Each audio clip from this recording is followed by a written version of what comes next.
I see the red light, which means we are live. We are back with another episode of the Wrestling Wrealm Now podcast, and we have a lot to get into tonight. We have the Backlash Fallout.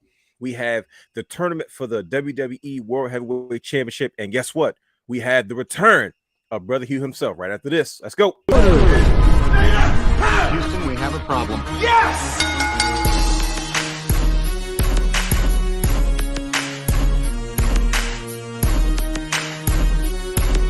What you gonna do? What you gonna do? What you gonna do? What you gonna do? What you gonna do? What you gonna do? What you gonna do? What you gonna do? Oh yeah.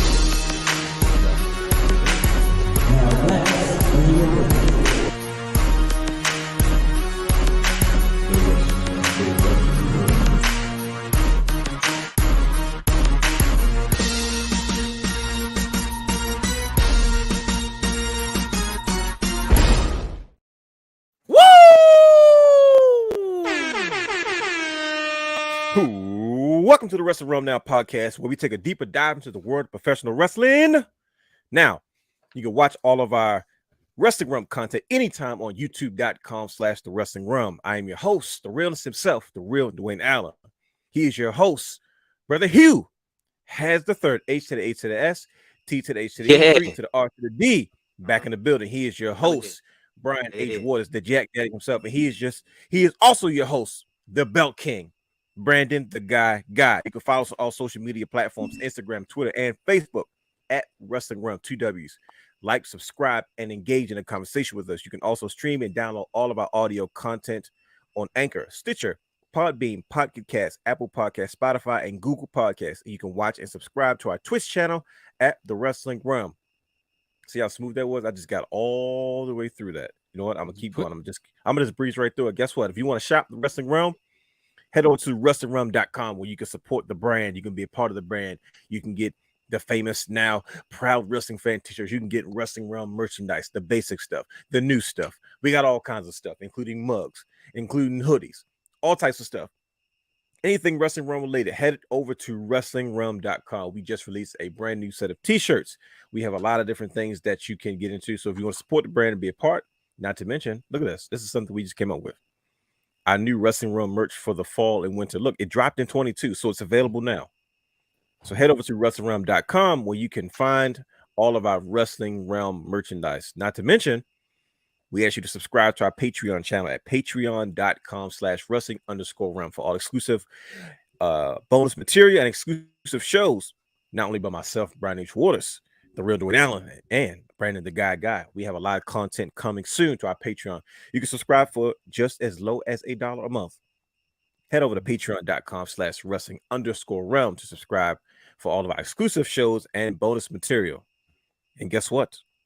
If you are looking to purchase tickets to concerts, live shows, sporting events, and more, head over to SeatGeek.com, where you can use promo code Wrestling Wrealm to save $20 on any one-time purchase of $50 or more. If you've seen ticket prices these days, trust me, you're going to spend that, especially if 2 people are in attendance. So head over to SeatGeek.com and use promo code Wrestling Wrealm. That's right, $20 off any first-time purchase, $50 or more. Shout out to the ones that's been purchasing. I've been getting notifications. So shout out to y'all. Thank y'all for y'all support. Save that money. We definitely appreciate that. Gentlemen, we are here. We are back, and we have quite a bit to get into. How are you guys feeling on this wonderful day? I don't even know what day it is. What day is it? The days are running together. Wednesday. All I know is, okay, so you know what that means. You know what that means. You know what that means. I have something very interesting to say about AEW today. Oh, man. I'm saving it, but I have something to say about it. But gentlemen, we are back for another episode, and it wouldn't be us. If we didn't do what we do best, if we don't break down a lot of the things that have been going on. People are waiting to hear what we have to say, and it's our job to help educate those who may not understand everything they're watching. So that is exactly why we're here today once again. How's everybody feeling? Brian H. Brother Hugh back in the building. Hello there, sir. Brandon the Guy. You've been busy. Yeah, it's been great, man. You know, I'm feeling refreshed. And then, you know, to come back off of a hiatus real quick and see my brother back, So I am good. Well, shout out to those watching, those wrestling girls, the casual wrestler, and how about this? Ruckus is in the building. Shout out to Ruckus. We all know, good friend of Brother Brandon. OG in the building. Yeah, OG for real. Shout out to Stephanie Hardy. So, Wrestling Wrealm Wednesday Worldwide. Stephanie had a hot take that aired on Wednesday Worldwide today. So, shout out. Make sure y'all check that out. So, yeah, shout out to everybody, man. Look, I brought out the tag title. I had to hold it because the tag, the full, I guess we don't call them tag teams when it's 4 people, but we do what we want. So it's gonna be tag team today. But the band is back together. They just did a whole thing on deep. Right with you, babe. Right with you, babe. Yeah. Yes, sir. Yes, we here, baby. Am I the only one that hasn't picked mine up yet? Yeah. You feel a little left out, don't you? I'm looking like, wait a minute. It's funny because I was watching. Oh, shout out to Jermaine Every in the building, my brother. I was watching Championship Culture yesterday, and I watched it again today. And I heard a special shout out, and Brother Brandon said that belt was gonna stay there until the realness picks his up. I'm gonna make sure it's always in the shot too. Crazy part is I was supposed to come get it Sunday, but I got back late from where was I Sunday? I was in PG County. I was out and about. And I got back late. I was supposed to get it Sunday evening, but like I said, I got I didn't go in the car with it for 2 days. For you, it was in the back seat with the seatbelt on it, on both sides, waiting for you. I can verify. I can verify that Brother Brandon has been working diligently to make sure I got my tag title, and I'm always the last one. Thing he gonna do. He gonna make sure you was the last person at the house when we picked up all the belts, wasn't you? I was, because I didn't think anybody was gonna be on time. I was like, wait. First of all, I didn't know you guys were gonna be there. I was like, wait. I ain't either. He was like, oh yeah, just get in when you can. Right, exactly. I walk in like, I was like, oh shoot, wait, here we go again. but definitely shout out to the Belt King himself, Brandon, the guy. Oh, man, hit the horns. There it is. I definitely want to go ahead and just give you straight up just a complete round of applause. Just for the excellent job that you have done with Championship Culture. The views are up, the buzz is buzzing, and man, you have done such a phenomenal job already with Championship Culture. So if you haven't checked out Championship Culture featuring Brandon the Guy, aka the Belt King himself, head over to youtube.com/the Wrestling Wrealm, where you can see all of his content. You can catch up. So far, it's been, how many episodes has it been so far, Brother Brandon? Three episodes. 3 episodes in. 3, which is a big deal because one of them answered the burning question everybody asked. The second one was a pretty interesting debate, if I must say so myself. And the third was the start of a couple series that'll happen about what to buy when you're ready to make decisions. But check them out. I would encourage you, if you got questions, shoot them over your way. But I want to publicly say this couldn't have happened without the other 3 gentlemen on this cast right now. So I really appreciate each of y'all have contributed more than what you know to making this happen. And I want to say thank you for that. I want to appreciate the fans for tuning in. I'm getting a lot of requests. I'm getting a lot of questions. I'm getting a lot of followers. But I really appreciate y'all 3 with, as you might say, you don't even like people. So I'm proving them wrong. No, so you sir, are definitely stepping out of your show. I thought I didn't like people. Brother Brandon. Don't like anybody. But listen, you were doing an excellent job, man. You're coming out of your show. You're helping educate people. I mean, this is what we do. We're educators. We try to inform people and give them a different perspective on everything. And I think what you bring to the table as far as championship belt culture for us fans, man, you're doing an excellent job. You're just getting started. So much more to come. So definitely tune into that. And we'll get into that a little bit later. But we also want to give a special thank you and a special shout out to, like you said before, Miss Stephanie Hardy and Dr. D, Daryl Johnson, for being a part of our Wrestling Wrealm Now podcast party debut. We had a 2-part special where we did 2 weeks back to back. You did, but I figured that it's much more partying to take place. So we want to say a special thank you to Stephanie Hardy from the Wrestling Hardy podcast for joining us, as well as Dr. D, Daryl Johnson, man. We can't thank you both enough for being a part of us and kicking off our new special guest series. And guess what? I think we have our next guest booked. And anybody have any hints? I feel like we're going all the way down south. I was about to say the same thing. So stay tuned to our social media platforms so you can stay up to date for when our next Wrestling Wrealm Now podcast party special guest series is upon us, and we'll keep things rolling. Also, shout out to Drew Willingham as he is taking some time to get himself situated. Brother, we're still with you. We're still praying for you. So definitely shout out to Drew Willingham as you continue to recover and get back to what you do best. Now, with that being said, I think we have gotten all the important things out of the way. Brian H., I think it's time to ring the bell. Wow, we're ringing the bell early tonight. We're ringing the bell early. Yes, sir. Let's go. We're jumping right into it. So, gentlemen, we are finally here. A lot of things have taken place since the last time we spoke. We've had a premium live event, and we've also had some wrestling that's been going on. But first and foremost, let me ask you guys this. Outside of Backlash, outside of Monday Night Raw, outside of WWE SmackDown, what have you guys watched this week? What have you watched to get your minds and your hearts prepared for this show as we dive into the world of professional wrestling now? Brian H is smirking. First of all, Brian H is a heel. What are you talking about? Brian H is this is Waters Wednesday. So, but he's laughing, so I'm not even gonna. Brother Brandon, what did you watch this week? We're gonna say Brian H for last. What did you watch this week, sir?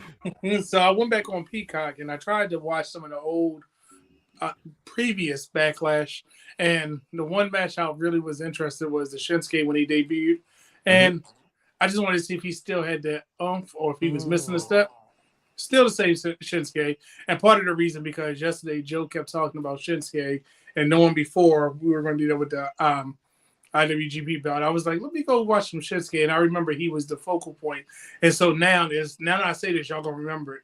Every time I see the Backlash symbol, I just think about him doing that split and making the L in the promo. So I went back and rewatched some of the Backlash. Look, now that I said it, y'all thinking about it. So yeah, I really am though. Like that's exactly where my mind went. Nah, I gotta see this. Yeah, like if you go back and look at the logo for the year, he was the headliner when he fought the Miz. It was like, oh, okay. This is yeah. Now you see what I mean, right? See. Every time I see the Backlash logo, I think about that.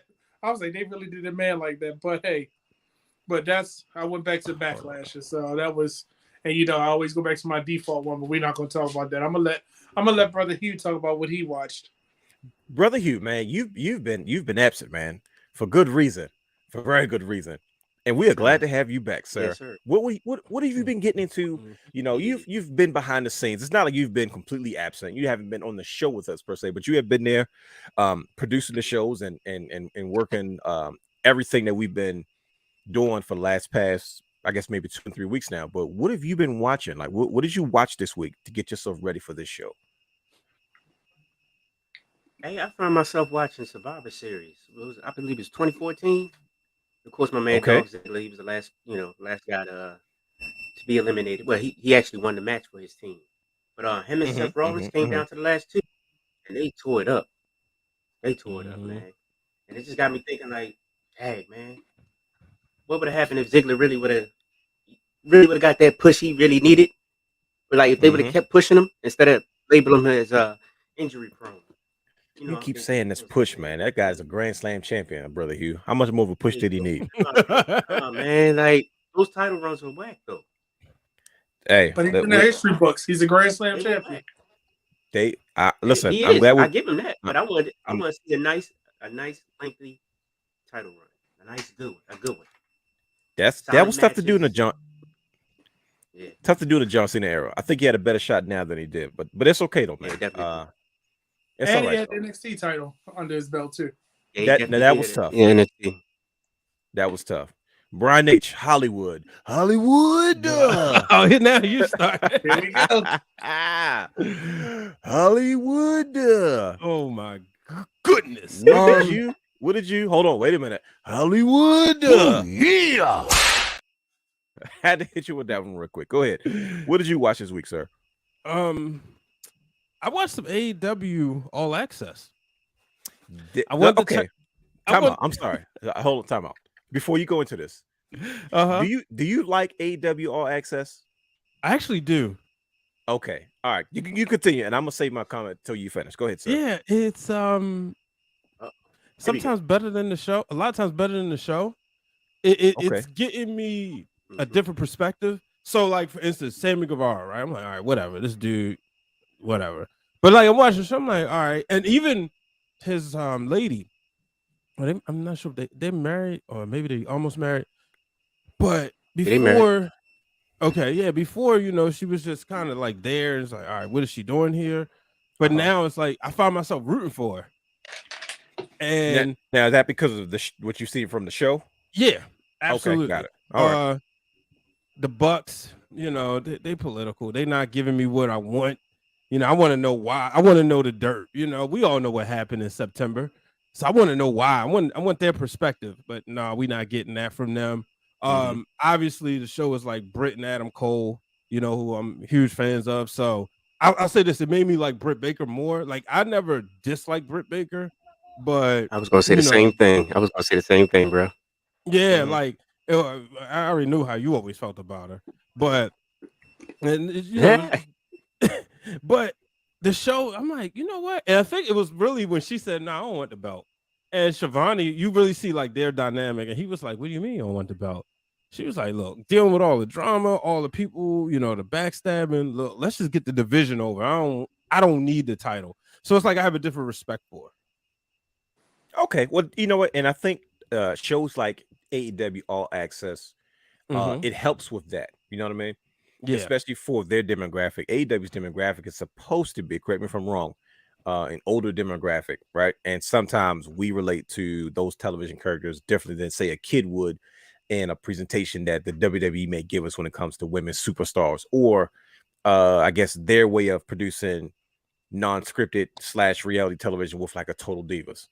So it makes sense that you said that. But here I watched it for the first time. Okay. And I'm not gonna lie to you, I was a little bit disappointed. It's because of what you said. It was like they don't go there. Like it's obviously manufactured, even though it's very polished. It's meant to look like it's natural. But it's so was Total Divas in all fairness, but it's like you're still supposed to do a good job of not making it look polished. And yeah, I was like, this is not as cool as I thought it was going to be. Okay. Because it looks overly manufactured, like they're trying too hard, and it's not like a critique or anything. It's just like Let me ask you this. Yes, sir. How much Total Divas did you watch? I used to watch all of it, like start to finish. Like I know. I ain't never like. I didn't know if that was like if you watched it or not. No, I was a Total Divas guy. I loved it because I think the way they did it, it was universal. It didn't seem like I was watching like Keeping Up with the Kardashians, even though that was a similar format. Like E took that format, right, and they kind of adapted it to the women of professional wrestling, but they gave you the whole landscape of the show, right? So it wasn't like oh, it's just the Total Divas in doing diva stuff. No, they showed you their lives on the bigger scale. So I was like, I felt like I was always watching a backstage WWE show. You know what I mean? It just that the women happened to be the focus, which I thought was cool. And then you also saw their families. And it was the same thing about Total Divas, like, this is right after we just graduated college. It was a lot of people like that we went to school with that would say, yo, because obviously we was the wrestling guys, and they would be like, yo, I'm watching Total Divas, a lot of ladies, and I'm like, for real? It's like, yeah, because they would get attached to the women on the show. They might not watch wrestling, but they would say, they obviously it's like months down the line, so they would regurgitate storylines like, I want to see what's gonna happen at SummerSlam. I'm like, oh yeah, that already happened. Of course, you don't spoil it, but that was one thing Total Divas did very well, and it was on E versus this is on TNT, which is their station. You know what I mean? Yeah, and also E had experience in producing these type of shows before. You know what I mean? So that was kind of the thing. But speaking of AEW, I'm gonna tell you what I watched this week. I watched the firm deletion at the Hardy compound. I guess what you consider the cinematic wrestling match. Hold on, I'm gonna move my mic, make too much noise. The cinematic wrestling match between Matt Hardy and Jeff Hardy and Hook, who was a gangster, and Isaiah Cassidy versus the firm, Stokely Hathaway and All Ego Ethan Page and Lee Moriarty and my man Big Bill William Morrissey. And I will say this, man, it was probably one of the most entertaining things I've ever seen in all of professional wrestling. I thought the one they did with the Inner Circle was good. This is Matt Hardy has like 5 or 6 of these type of matches at the Hardy compound, and this by far was probably one of the most creative and most fun matches, segments, cinematic things that I've ever seen. Like, if there was one thing that I'll give credit to AEW for, is when they allowed Matt Hardy to produce the things that he's known for producing. Yep. Blew my mind away. Like, and I haven't seen one of this. I haven't seen a cinematic match this good since the Boneyard match between AJ Styles and The Undertaker. Like, that's the level that I placed it on. I enjoyed it so much. I was just watching it, and I'm gonna give you a hot take when I'm finished. But first of all, the overall production of it was hilarious. First of all, have you seen it? Did you guys get a chance to see it? Listen to me. I don't remember it. They uploaded the director's cut to YouTube because it was heavily edited because of TV time and stuff like that. Okay. They put the entire match, about maybe 24, 25 minutes long, on AEW's YouTube channel, and you have to watch it.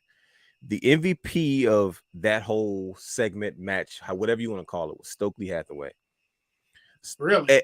Everybody in if you're not familiar with the firm, you know, it's the group with Stokely Hathaway, All Ego Ethan Page, Lee Moriarty, Big Bill, William Morrissey, and they've been beefing with the Hardys since the return of Jeff Hardy, so on, and Private Party, so on and so forth. You know, if you're not familiar with AEW and that feud, they have been beefing for a while, and it's led to this point.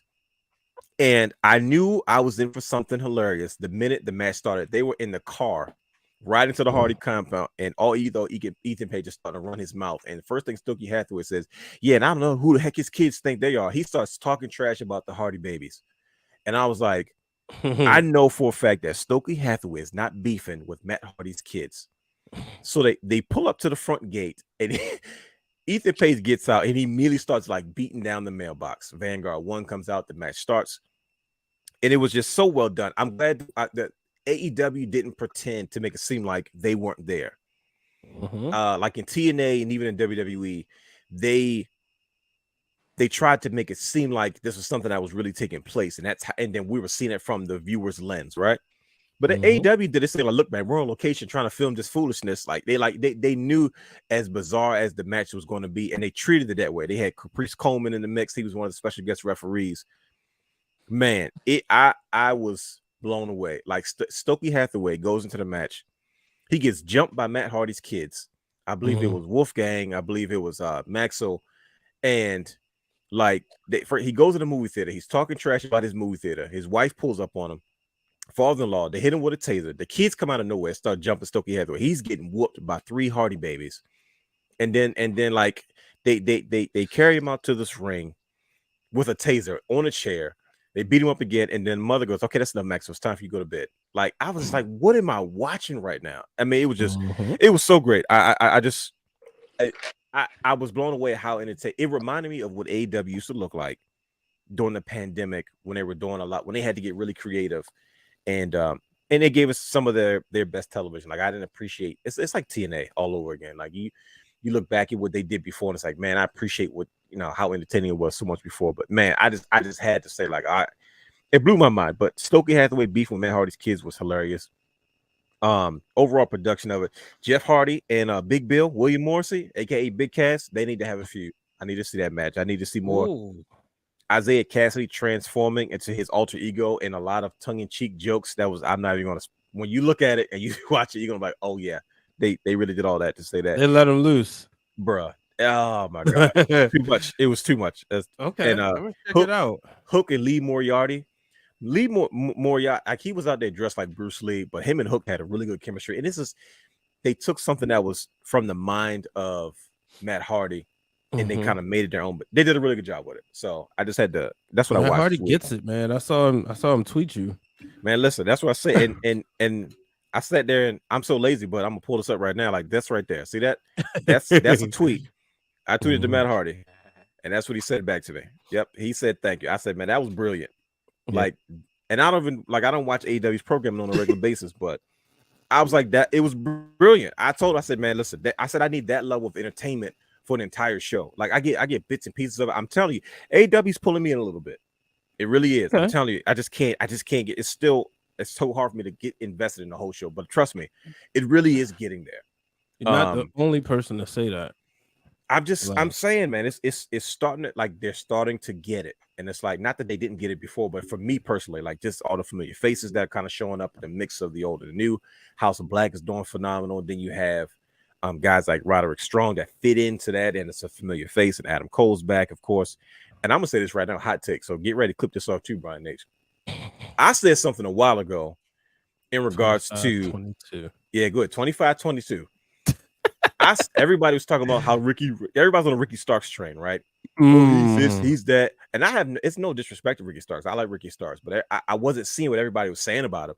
He was saying he had so much potential, and Jericho was comparing him to The Rock and all this other kind of stuff. And I didn't know he was a brother. And I, shout out to him for that. But I was like, yeah, you guys are saying he's the next big thing. But I'm like, I see somebody that's better in that role. And I'm gonna tell you right now, all ego Ethan Page is the one. I know talent when I see it. No, because remember, I got killed. They're like, "Oh, what are you talking about? Ricky Starks is the next one up." I'm like, "Yo, I'm telling you, it's like Ethan Page is better than him on that mic." And his facts. His performance all the way around. I'm trying to tell you, from the minute he was running his mouth in the car, I said, "Yo, this dude gets it." And then his performance in the ring, they were inside. Because Matt Hardy has his little practice ring inside of his house, and just. Ethan Page is really coming through. It's gonna be phenomenal.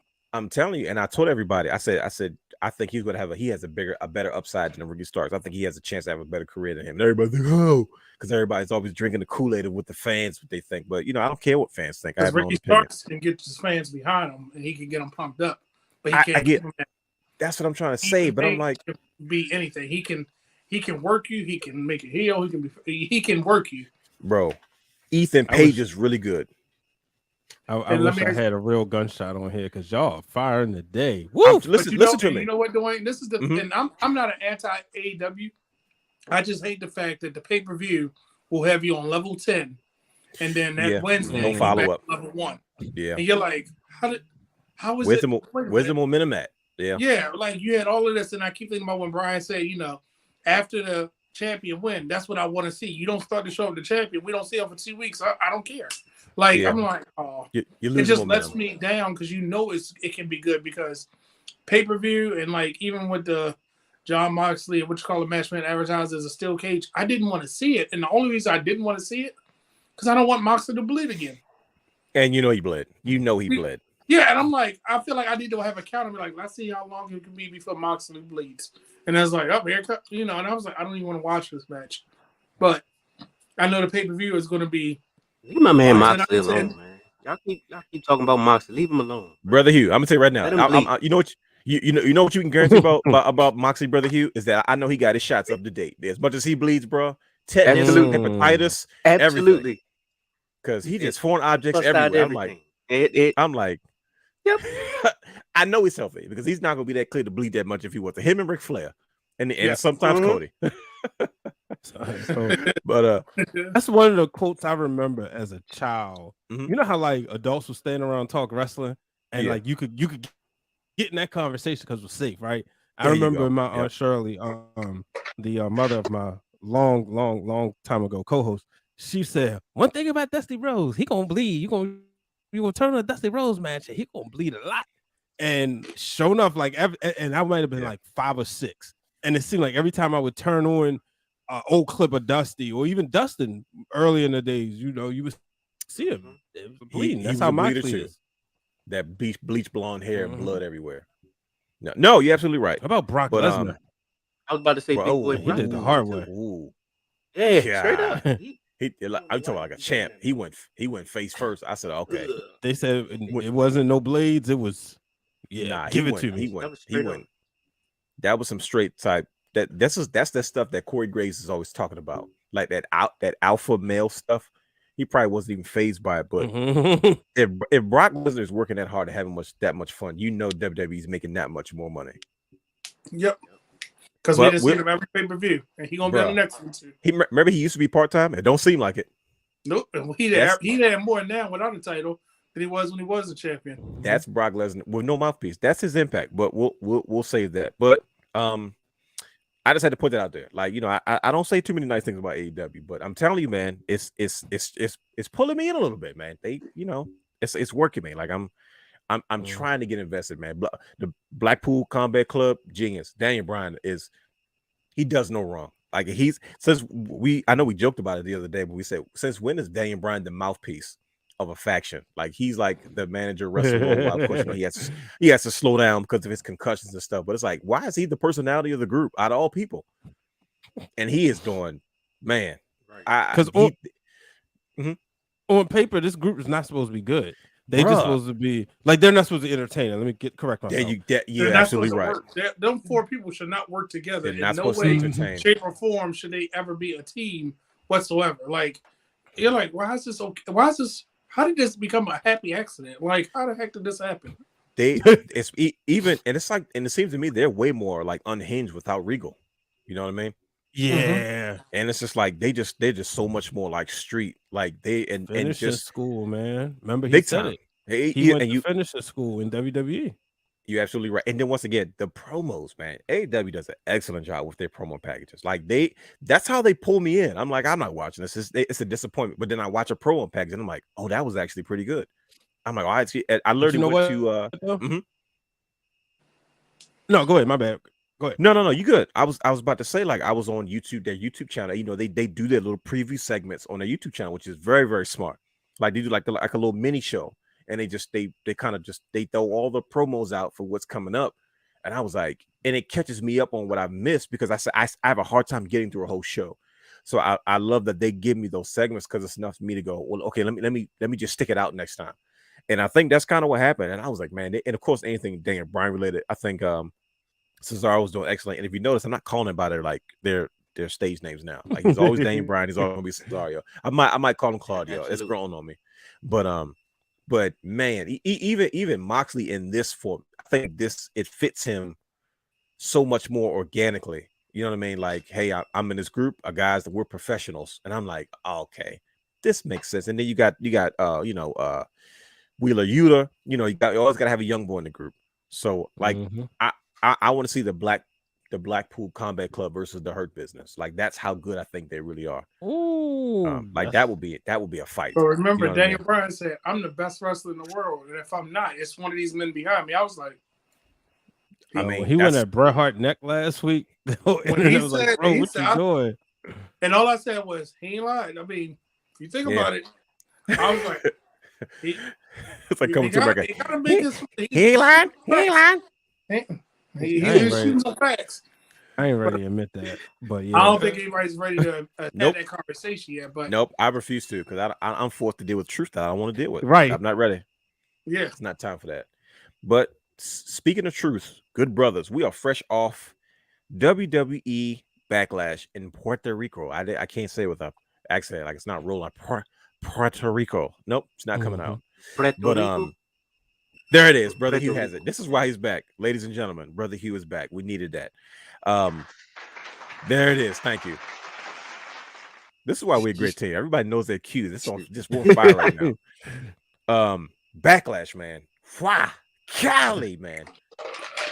You know something's good when you just lose words. You just start making noises like whew, huh, man. Right, a lot of ice in that cup. My bad. It's cool. He got to stay cool, man. You know, look at it. You see, I love this. Is what Has does. Has does things to like disrupt Brandon. When Brandon's trying to be like, he's trying to like remain professional and stay on his cues, because Brandon's probably ready to go in, right?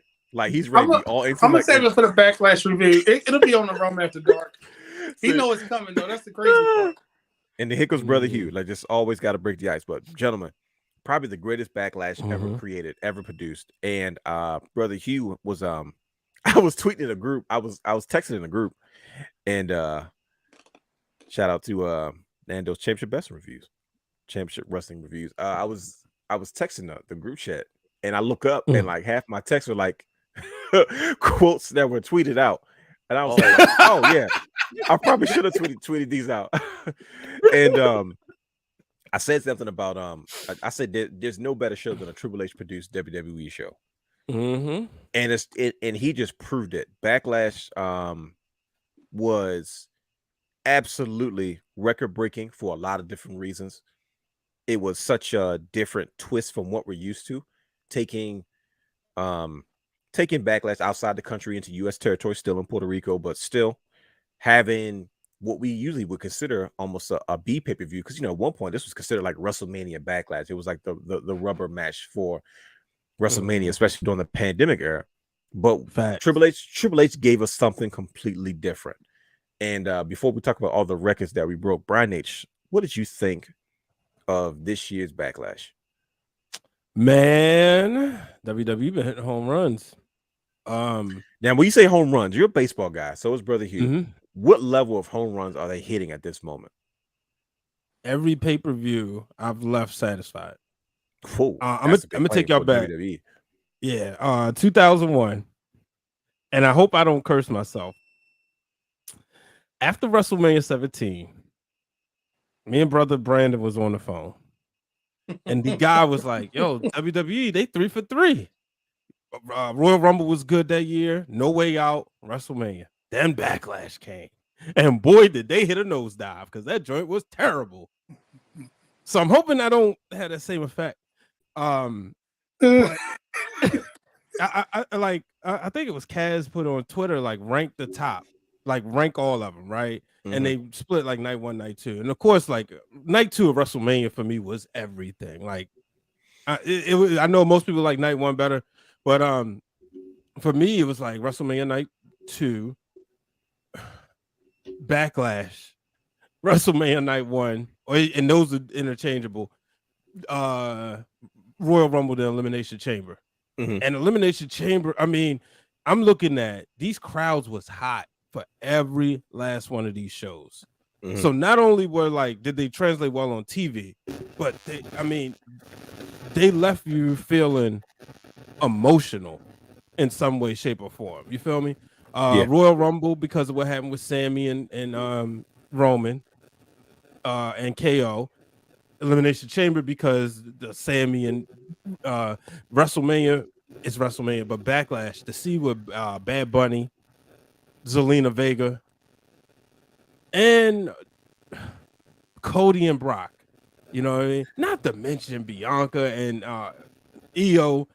You know, we got to see old EO. What everybody been waiting for. So that's why I'm literally just watching Brandon to see how he responds every time you say the name EO. I'm taking my notes because you don't see. There it is. I knew it. I told you. I knew it. Yo, you like writing things down? Write this down. But man, it's like I can't remember the last time I enjoyed Backlash that much, bro. That was and it was 2000. Okay. Yeah, and because WrestleMania was so terrible to me that year because The Rock didn't win. And shout out to my late grandmother. She ordered Backlash. And I remember being over there watching it, and it was just like, yo, this was like the greatest thing ever. And now, like this year, like if somebody said like to them Backlash was their favorite pay-per-view of the year or premium live event, I can understand, you know. Shout out to Puerto Rico. They showed up and showed out. I mean, and the party got started on SmackDown. Yep. And carried over, man. And I'll leave it with this. Never before in my life have I ever popped for Savio Vega and Carlito. Bro, I'm telling you that it's strategic, like strategy. But brother Hugh, how did you feel about Backlash this year being in Puerto Rico and that Puerto Rican audience, just how they showed up for the WWE show? Man, the audience was on fire. Right from the start. Like when EO was introduced and they popped for when she hit that split in the middle of the ring. It was like, hold on, like they been booing Bianca, like I just love the crowd's energy. They was all the whole night, didn't stop. And hey, man, that's what we looking for, you know, as wrestling fans. You know, you go to a great show like that, see some good matches, you can enjoy it, you can engage in it, and man, it was great to me. I loved it. All the matches were on point, pretty much. You know, Backlash in general, I was kind of skeptical to watch it at first because usually Backlash is kind of whack as a pay-per-view in general or PLE in general. Glad I watched it, man. For sure. Puerto Rico held it down for him. Speaking of holding it down for him, Brother Brandon, they broke a lot of records this year. As far as Backlash is concerned, as far as just what they were able to do in Puerto Rico, and not to mention the number of Puerto Rican superstars and a lot of Latin American stars that were on a card that were greatly appreciated. What did you think about what did you think about when you heard Backlash being ideally kind of a B pay-per-view fresh off of WrestleMania, breaking so many records and having the success that it did this year? I'm going to stick to my guns and say this again. Mhm. Triple H has shown what sports and entertainment can look like. He is definitely given Bars. us. He's given us what I think Vince was trying to do, but he figured out how to mix it. Because think back to the backstage segment when Savio Vega showed up. Here, take this kendo stick. I was like, oh, that was a nice nod. A legend within this country that us as American audience may not know his legacy there. Mhm. Then for his music to hit, and you couldn't even hear the music because the crowd was like, oh my God, he's actually here. We can see him. Not like it's some pre-tape backstage segment. That energy, you can't translate that. And you could tell he was like, holy crap. And then like even with the Carlito thing, we only know the Carlito from here unless you are deep inside of wrestling, but Triple H understood. And to find out, Savio Vega said that he knew he was doing that 2 months ago because Damian Priest and Bad Bunny requested him. So that tells you that he made an impression on them back when Damian Priest was Punishment Martinez back then when he first started to wrestle. He looked up to these guys. And to have Carlito come, and I'm glad they were on LWO show, so they were showing we are united. This is who we are, whether we see them or not anymore. I think that Backlash showed that don't sleep on these secondary and third throwaway pay-per-views because there is no more anymore. Under the Triple H reign, as long as he's able to do what he needs to, because these legends, and I'm saying that because Carlito and Savio Vega, they made an impact just enough. They did just enough. They didn't oversaturate it. And the thing I loved about it, and this is something that I don't know if y'all caught it, even after all this interference, shenanigans, the match kept going. It wasn't like, let's hear the match. It was like, he's not going to win with sliced bread number 2. Because I kept saying, I think I was sexing, give me the Canadian Destroyer. I need the Canadian Destroyer. Like, I'm watching the whole match, waiting for it. And then it was like, he did it. Okay, now it's got to be the end. And to see Damian sit there and stay in character, you could tell he was holding back. Look what I just did. Look at this magic. So I think that he brought the emotion in, and it was such a good feeling to see that. And that crowd, I'm going to say something. It might be unpopular opinion. That crowd made me realize how unappreciative we are as fans that get this program every month, every week. They haven't had a WWE program in 18 years. And they appreciated what those men and women did in that ring. Whereas though, let somebody slip on a rope. Oh my God, they're horrible. If they would have slipped on a rope there, them Puerto Ricans probably be like, oh my God, dude. Oh, is he okay? Now get up and do it again. Every little bit, Bad Bunny not being a wrestler. This man sold that match and took that Falcon's arrow through them tables and got up and said, keep on, we ain't done yet. I was like, wait a minute. Y'all know this man is a celebrity. His body is probably insured for a couple $1 million. And he just took that move. And I know we can harp on Bad Bunny, but overall, I'm telling you, I'm looking forward to the SummerSlam is going to be good. WrestleMania is going to be Survivor Series, Royal Rumble. We know. I'm more interested now in the quote-unquote B-level shows because I'm like, what is he going to do now? What you know what else? They're not here in America. Yeah, there's not another one here until SummerSlam. Which is good. He does that on purpose. Yep, and he's giving them because if you think about it, we get these pay-per-views, premium live events every month. And we get Raw and SmackDown. We saw it on when the SmackDown crowd, I'm like, damn, there's 17 people in there loud. Oh my, look how loud. Like, you didn't have to have piped in noise, but yet, turn on Monday Night Raw, you get piped in noise, and you see people in the crowd like this. So I'm like, ain't nobody cheering, they all texting. So I'm like, come on now. Come on, Triple H. That's when the director not fast enough to switch the camera. Right. You'll see people like this, and they got all these. Who's the technical director? Nobody said anything. But I'm gonna just say, and I'm gonna kick it back to you guys. But I wanted to say, Nando Torres is a brother that does reviews for belts, and he's big belt and big wrestling guy. And I think Dwayne, we might have got him out of his wrestling coma. I think he's been in his coma for a little bit, so this show might have pulled him back out. We got another one. We got another coma. look at God, man. We pulling people out of their wrestling comas. Too. I believe Nando, you're Puerto Rican, right? So come on, let me know in the comment. Make sure I'm hitting you with the right nationality. I don't want to look. Is he gonna say something? But I'm telling you, and I would love for him to put in the comments what he thought about Backlash, because that crowd, woo. And that new LWO music growing on me.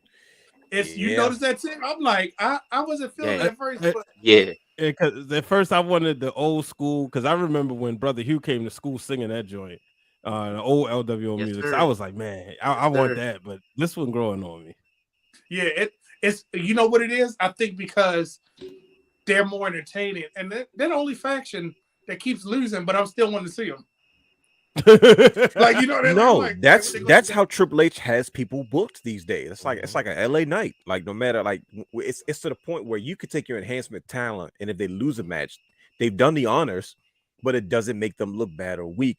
Is because they've found ways. It's Brian H. just said, it's that finishing school where if you can get the audience to agree with you when it doesn't matter about wins and losses. That's a different level of performer than the average. So.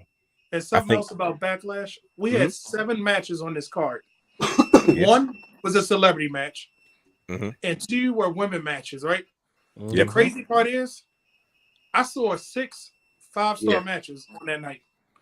And it's crazy because I feel like the women said, no, we have a good match. It's not necessarily, I'm not going to say it was a women's match or it was this match. It was 6 5-star matches that made me say, wait a minute, even Seth Rollins said, oh, let me help you, Omos. I'm going to give you the best match of your career.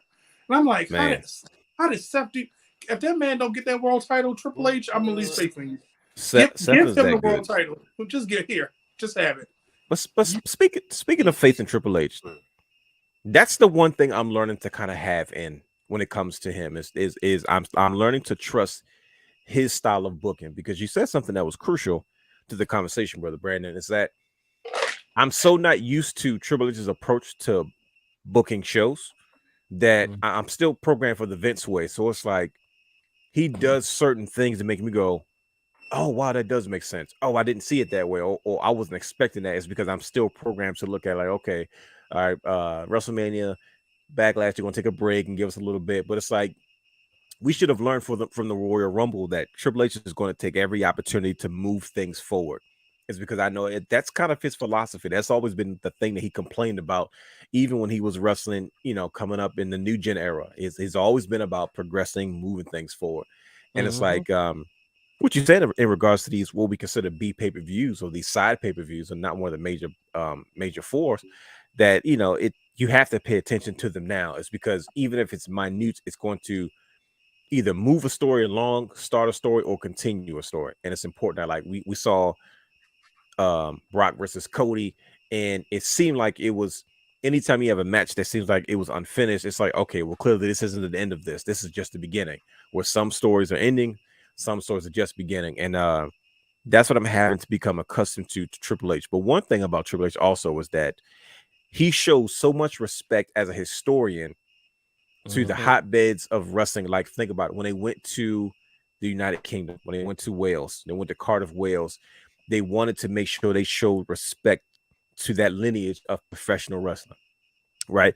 I noticed that he did the same thing when it came to saluting and showing respect to Puerto Rico's contribute to the professional wrestling business. When you think about anytime you run a big show in somebody else's territory, you usually either get permission or you involve them in some way, shape, or form. And the main wrestling promotion in Puerto Rico historically has always been the World Wrestling Council, that was founded by Carlos Colon Jr., Victor Horvica, and Gorilla Monsoon. And for those who don't know, that Carlos Colon Jr. is the father of Carlito, as well as Primo and Epico. And they have historically ran shows. That's the hometown fed.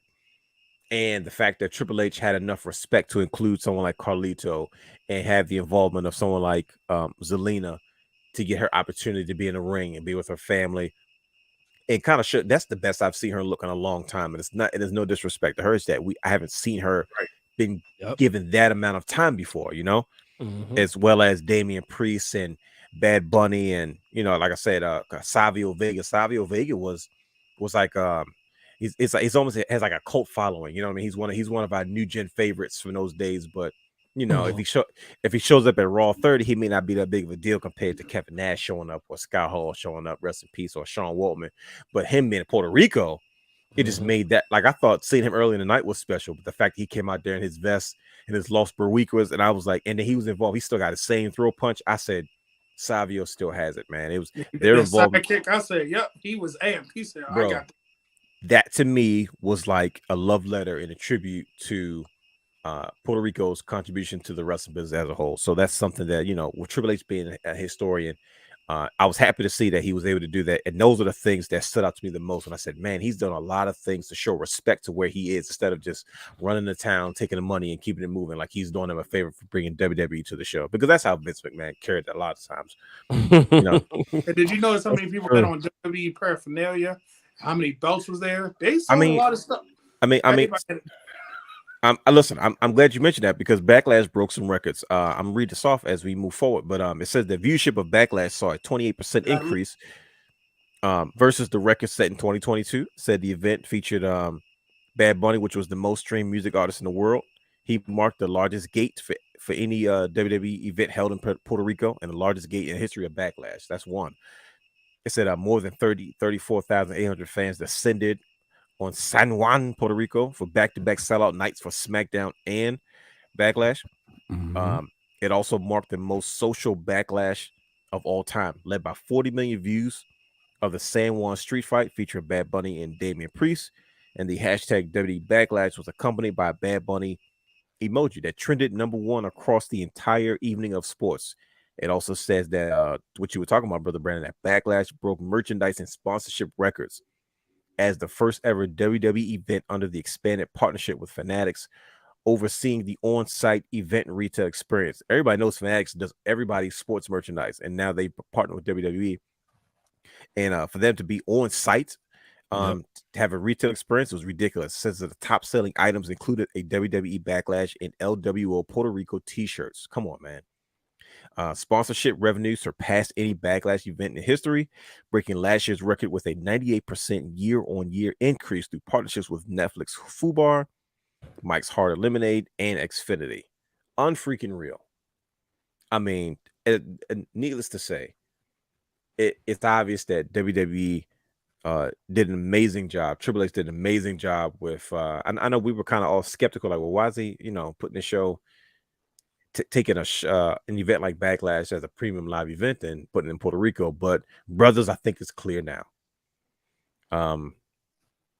So with that being said, we saw a lot of matches. Brother Brandon, you said you saw 5 6-star matches, and I say 5 6-star matches because that's like that Meltzer thing he likes to do. We all know what match stole the show. Well, we all may have a different opinion about it. So, what was your favorite match? Of the night? What was the one? It was quite a bit. What was the one that stood out to you the most, and why? I'll just keep it simple. Of course, the Bad Bunny stood out to me the most. Okay, tell the people why. Because it was entertainingly fun. It was, him starting off with a Mr. Local Driver. Bad Bunny said, "I'm here. I've been practicing. I got this. Y'all always talking about Logan Paul. No, y'all gonna talk about me now." I feel like I forgot Logan Paul, even though they wrestling 2 different styles. Bad Bunny and Damian Priest. Bro, I'm guilty, yo. I was all on the Bad Bunny train too until Logan Paul came along, but I was like, let me put some respect on Bad Bunny. That man showed up. Go ahead. I'm sorry. And the way that he just he was selling like a Dolph Ziggler, almost like a Chad Gable selling, but it was like I felt every moment. I felt like I was behind him the whole time. Everything that he did, I was just like, wow, why am I so vested in this match? Like, and that was after you watched Io and Bianca, and that was after you watched, the other women's match. I'm like, but why am I so vested in this? Like, why do I feel like I can't take my eyes off it? I don't want to get up and go to the back. I don't want to do anything but watch this match. So that's really pulled me in, and I just couldn't believe that. Yes, we know Damian Priest is good. We know Bad Bunny is good, but seeing what the magic they could put on in the ring, and it wasn't a spot fest. It really wasn't. it had some spots in it that I think were perfectly timed and perfectly placed, and it didn't stop. It didn't. Oh, forehead. Let me punch in the forehead. Didn't say, "Oh, let me talk trash."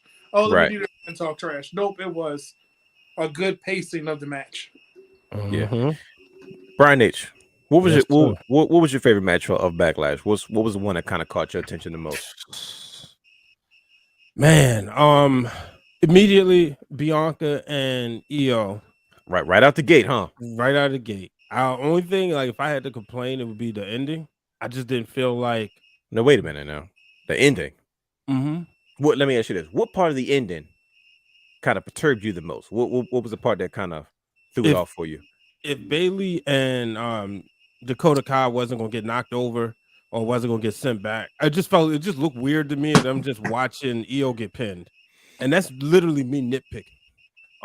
But the energy in the building for Io, just unfreaking real, unreal. Show me something different Yeah. about how the Puerto Rican crowd appreciates Japanese wrestlers.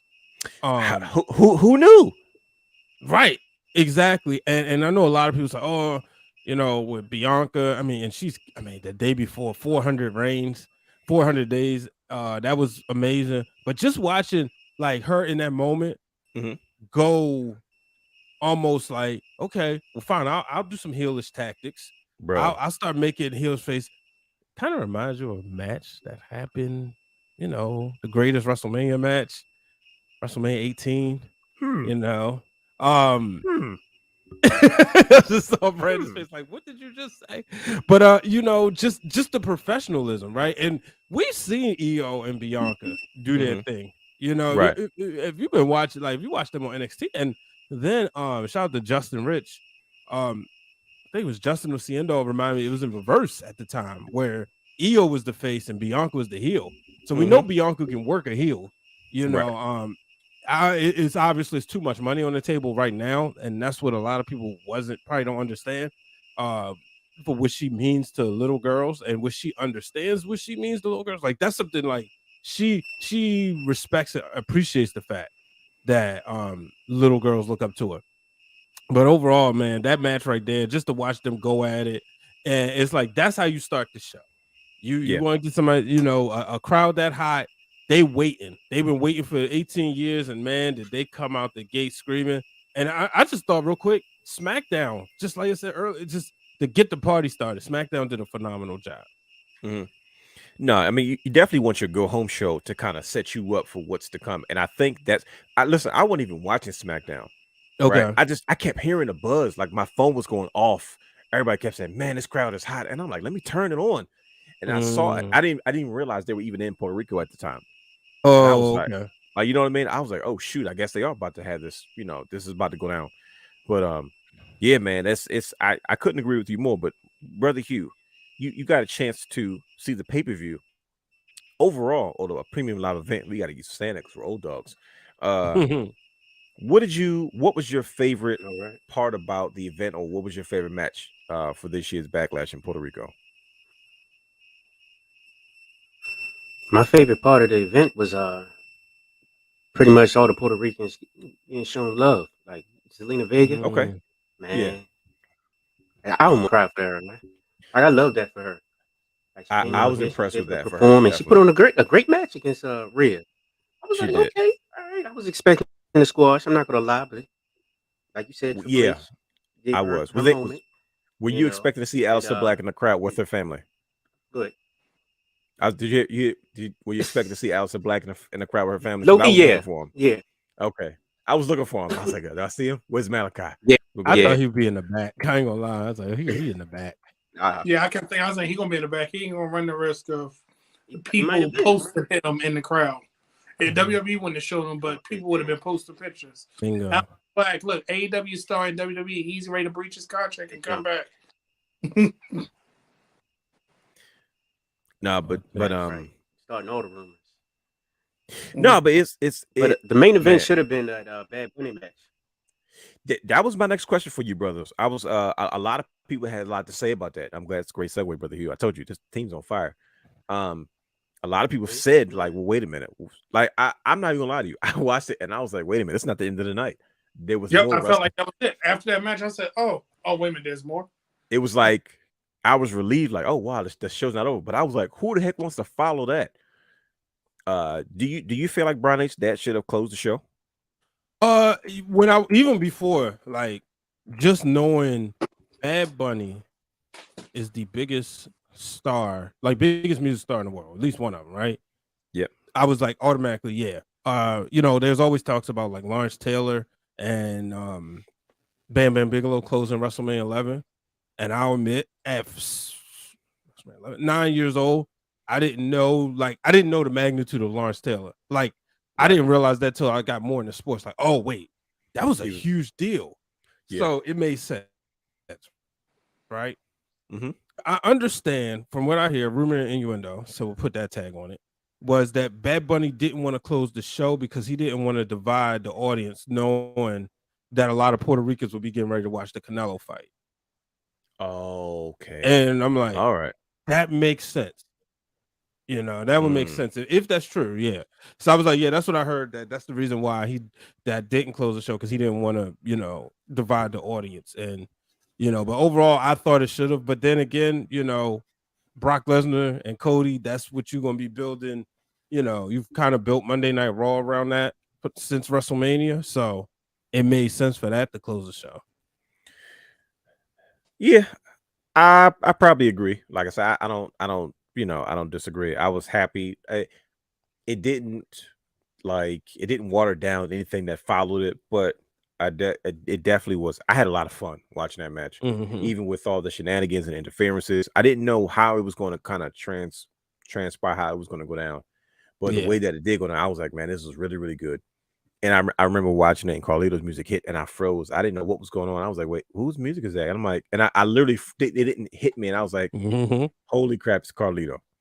He looked amazing, looked like $1 million, bro. And man, popped for him before. I wasn't a big Carlito guy. And crazy part, I was like, I hated Carlito at first. That's the thing. Like, I hated Carlito at first, but he was my guy. Like, I had a set of guys that was my next guys up. It was Jeff Hardy, it was Carlito, it was Shelton Benjamin, and eventually it was Elijah Burke. Like, those are my guys. I was like, these guys, like, back years ago, I was booking for WWE myself. Like, that's how I felt. Like, I was determined who was going to be up next. And Carlito and Shelton Benjamin and Randy Orton were kind of treading those waters together. Randy Orton. Oh, okay. We lost them. They just like I just got like booted completely from the stream. You said Randy Orton. That's right. Yeah, but is that what it was? Mm-hmm. But no, he was like, Carlito was my guy. So I was happy to see him. And I remember we saw that Rumble appearance, and there was rumors of him being signed, and when they didn't sign him, and so on and so forth. But man, to see him it's still in the good graces of WWE, and it seems like in the appropriate setting, man, he had a great time. So I mean, Puerto Rico, shouts out to just everything that they did for us, but also shout out to they're not the only one that broke some records. At Backlash, we got another record, gentlemen. That Bianca Belair successfully defended her Raw Women's Championship against Io Sky, and now she is the longest reigning Raw Women's Champion of the modern era. That's right. She is now the longest reigning Raw Women's Champion of the modern era at 399 days as of post Backlash, surpassing Becky Lynch's previous record, which was 398. Gentlemen, what do you think about this huge milestone, Brother Hugh, for Bianca Belair? I mean, this is something that we haven't seen in so long, and for, I hate to like pull the black card, but for I mean, you got it, like you can't help but cheer. Mm-hmm. Hey, that's exactly where I was gonna go. Like, we talked about this before, man. We talked about this when it came to the WWE Championship. Like, you hit it. That's exactly where I was gonna go, man. That's exactly go where ahead. I was gonna go. Like, I'm go there. Just glad, like, that she was able to, but yeah, basically, just carry the company on her back. She's the next John Cena. She's John Cena right now. Like, she really is, though. And it's like there's nobody else that can touch her right now. Here's what I knew she was John Cena. So it's like, hey, just salute to her. Here's what I knew she was John Cena, Brother Hugh. When the crowd got to the way that it did, and she handled it like a pro, I said, oh yeah, she's ready. Like she didn't, she like fed into it enough, but then like she still like by the time it was all done, they were cheering for her too. And I'm like, man, you got to be good in the ring to be able to do that. She wasn't frazzled. She didn't change what she did. Like Brian did. She said, okay, you want to be here? Fine. It was out of the birth of competition and out of the heart for champion, and to see a young black woman successfully succeed in that manner of this. It shows to me where the company where they stand with her and how they have faith in her in regards to what she can provide being the women's champion, as she kind of makes her way to back to SmackDown. So definitely. Dude, do you know how happy my daughter is that she's on SmackDown? Oh wow. Now why is that? What's it about SmackDown? Yep. Oh, because it's on a Friday. Yeah, Yep. she gets There it is. Yep. There it is. Oh yeah, she on SmackDown. But yeah, Bianca, man. And one of the things, like, she talked about John Cena. They had a conversation at it's around, it wasn't SummerSlam. They had a, how are you doing? She's like, fine. He said, no, like, how are you doing? And she was able to like vent to him and stuff. So it's like, the perfect person for her to talk to. He's probably one of the few people in the world that understands what she's going through. Like, yeah. I think I told y'all when I was leaving San Antonio and I was in the airport, man, people was like running up to her, like, hey, Bianca. She gets it. Her and Montez, right? And and they wasn't being creepy, but she understands who she is, where she is. She reminds me of Steph Curry. Curry, really? Yeah, because I watched Steph Curry deal with the same stuff when they came to DC back in the Fox Sports days. This is 2016. It was right after they won their first championship. Oh, okay, got it. And watching like fans come up to him, and he just talk. But like, just certain people just understand, like, okay, I'm a role model.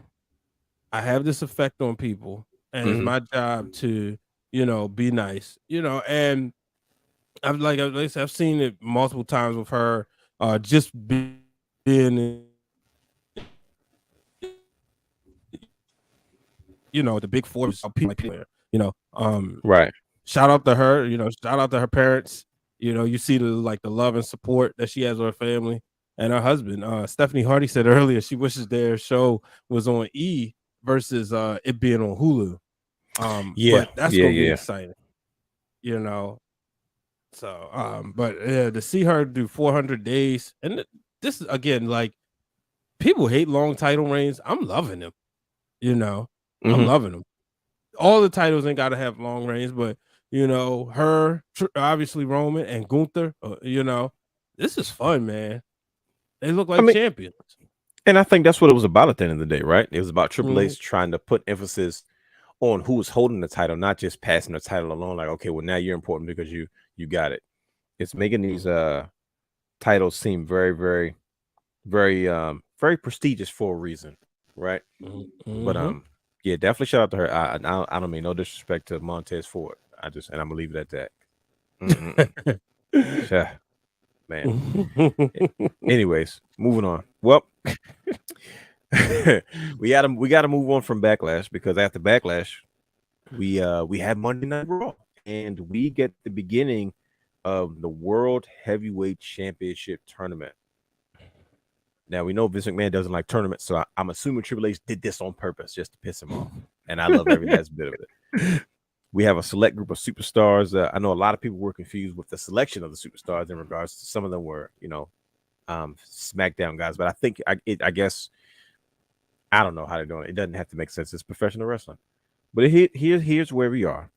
We have a tournament that when we have to name a new WWE World Heavyweight Champion, and they introduced a field, and we've already seen some matches and we had some results as it is. But first of all, let me ask you guys this, Brother Brandon. What did you think of the list of superstars that they named for the WWE World Heavyweight Championship tournament? Let me just read it off for you just to keep it fresh in your mind. We got AJ Styles, Edge, Rey Mysterio, Austin Theory, Bobby Lashley, Sheamus O'Shaughnessy. That's his old name, by the way, if you don't know who that is. Finn Balor, Cody Rhodes, The Miz, Shinsuke Nakamura, Seth freaking Rollins, and Damian Priest. When you heard that field, what was the first thing that came to your mind? Why are we doing triple threat matches? That was Probably the trying to first kill some TV time. That's one.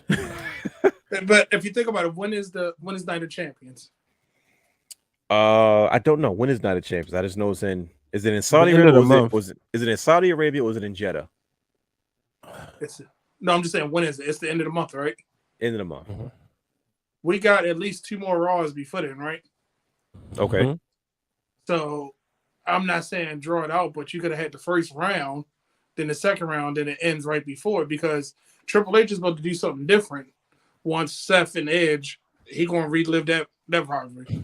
Mhm. And I hate to say it, and I as much as I hate, because you can't AJ or Edge and Saudi, you got to go with Edge. They probably requested him, so let's call it what it is. So when I first saw it, I Ooh, I ain't Probably think of that. requested them. That's true. I mean, truthfully, think about it. That's where they get the money from. It every time Yeah.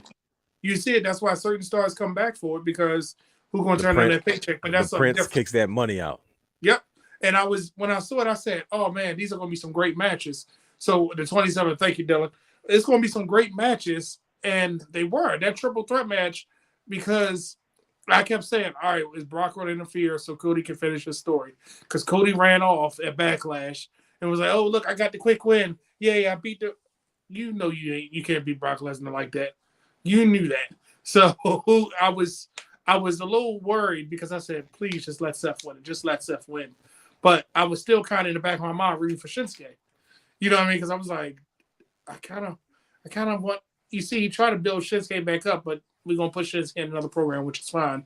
Then the second match, I felt like that was okay, we're gonna run back Finn and Seth. And when Finn Balor did that buckle ball, not the buckle ball, where he threw him in the apron, they referenced back their Universal title match.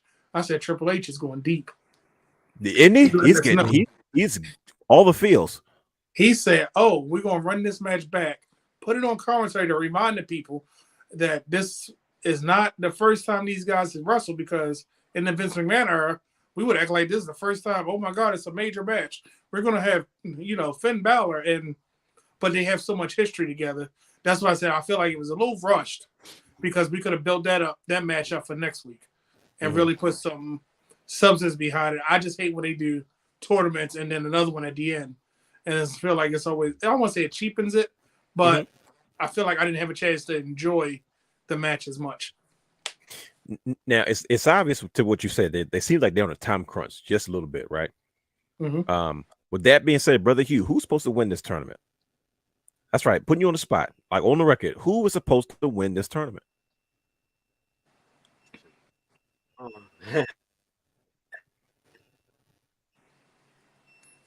Hey, you know what? I'm gonna say your boy Edge going.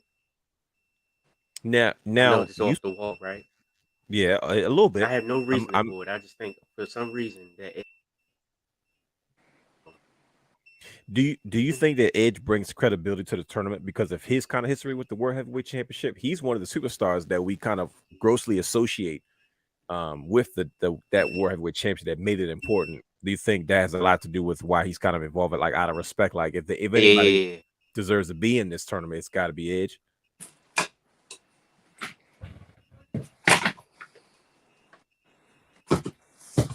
Oh man. And that's why I think it's going to be them two in the final. And I mean, who's them two? You thinking Edge and Seth Rollins? He's freezing again. Edge and Seth Rollins? You guys want to see that again? I don't want to see it again. That's what I'm saying. I don't want to see it again. But I feel that's the way that we're going, because this will be Edge 946 return. Got me now. That he's had since he's come back. Yeah, you don't really. I don't want to see it. I don't want to see it. Exactly. I want to see Seth and AJ in my heart, but I know we have Edge. I think the one thing I noticed about this tournament, Brian, there we go. The one thing about this tournament that I noticed is that same thing. Triple H, this is his style of booking. He keeps even like we got a tournament. And he's got a list of names in this goddamn tournament, but yet he's still like continuing these stories in the midst of this. So we obviously see Cody Rhodes. We were all nervous for him to be in this tournament in the first place, because we're like, here we go, this consolation prize, and that's what everyone's saying. and then Brock Lesnar interferes, causes them to not. And it's like, okay, they're clearly not done yet. How do you feel about the direction that a lot of these guys can go based off this tournament that have nothing to do with winning? So, for instance, Cody Rhodes doesn't have a shot at winning is because Brock Lesnar kind of derailed his momentum. You know what I mean? And it's like when you look at Survivor Series, you look at King of the Ring, the objective is literally solely based on who's going to win King of the Ring. Yep. Versus in this situation where sure these guys are fighting for a title, but now we have a lot of disruptions, and one of the biggest disruptions is the Brock Lesnar coming back to hunt Cody Rhodes once again. How do you feel about Triple H's approach to kind of having this level of like depth in a tournament? Something that Vince McMahon notoriously hates, but man, here we are now. I like it. One of the things, the reason why I think these are triple threat matches is so that you can build that title match for the next couple of weeks. Okay. As opposed to all the time was quiet and I ain't had to sneeze. Wow. As opposed to it's your show, you can do whatever you want. Yeah, as opposed to just saying we're gonna we're gonna have finals or whatever, right? If you ain't gonna do the tournament in one night, I actually love it this way. You'll have, like, let's just say it's Seth and AJ, because that's my prediction, right? Right. So if it's Seth and AJ, boom, you're gonna have these guys going at it, back and forth on the mic. But then more I think about that, I'm starting to wonder. I'm like, wait a minute, do we want to heel? A face, or is AJ? AJ's a face. So my dark horse, honestly, would be Austin Theory, just for the simple fact that you can tee it up. And Triple H could be trolling everybody and say, y'all thought he was done. Y'all thought he was buried. Nope. Yeah, you're right. Because Triple H's be on one lately, bro. I'm like, it's tough to keep up with him. Exactly. But then you talk about the stories, right? Yep. You got a fresh matchup on SmackDown waiting to happen with Bobby and Sheamus, just because of the fact that those two guys like to fight, right? But then you can always go back to Bobby and Austin Theory. Clearly, that's been, it's still unfinished business there.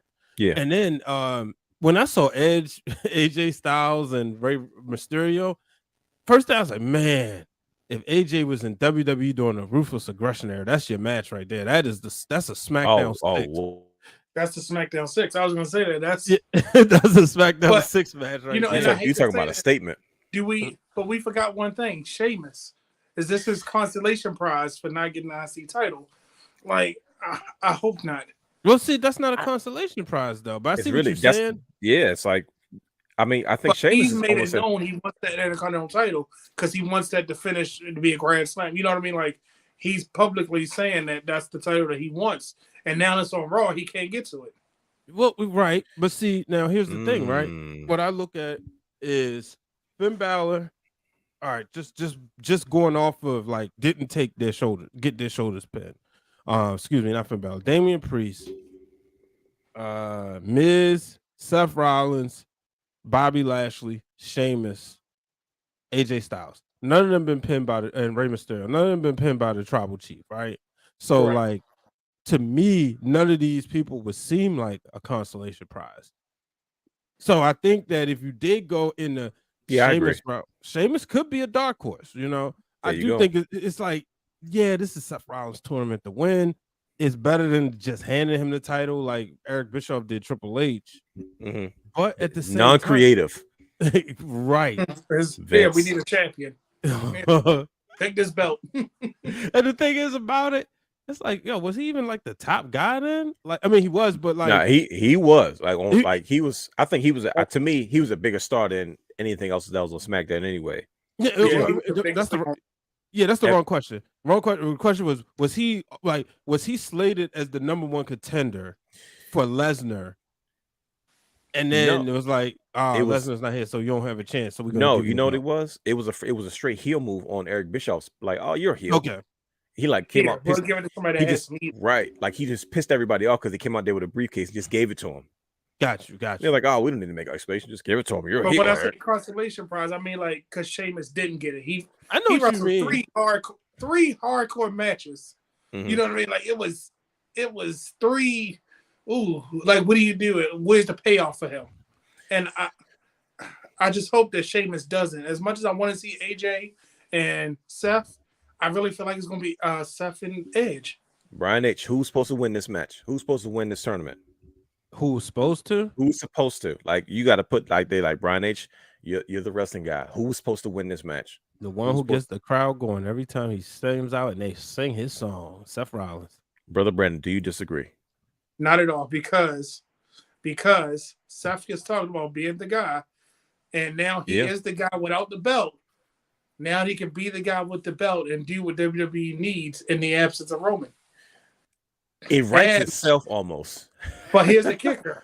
Now you got that question mark for next year Mania. Is it Seth and Roman or is it Cody and Roman? Yeah, because Seth keeps coming back to Roman. I still ain't forget you.